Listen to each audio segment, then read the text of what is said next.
Each passing day that we don't have a new snowstorm to bring in additional moisture, we get further away from that average line. Yeah, besides that brief blip of snow we saw last Wednesday, we still have not recorded measurable snowfall in the metro. Welcome back at 8:30. I'm Nicole Brady. And I'm Brian Sanders. Really nothing in the forecast either, and it isn't just dry here. If we look at the current snowpack across the state, you can see parts of the western slope are seeing just a third of what's considered normal conditions for this time of year. We have team coverage this morning. Meteorologist Lisa Hidalgo is tracking how much snowfall we typically see in the upcoming months. But let's start with Veronica ACOSTA, because Veronica, the late snowfall has climate experts worried.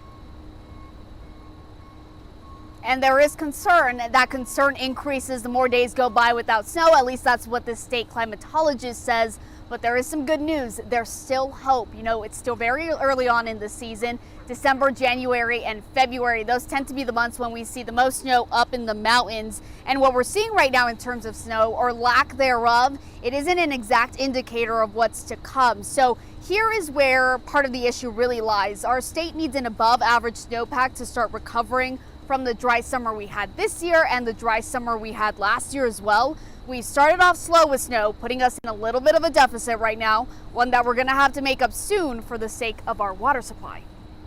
When you don't start off strongly, those are deficits that you're going to have to make up on top of those large accumulations that you typically get. When we have the better snowpack, we are replenishing that water supply that all of us in the state use and rely on.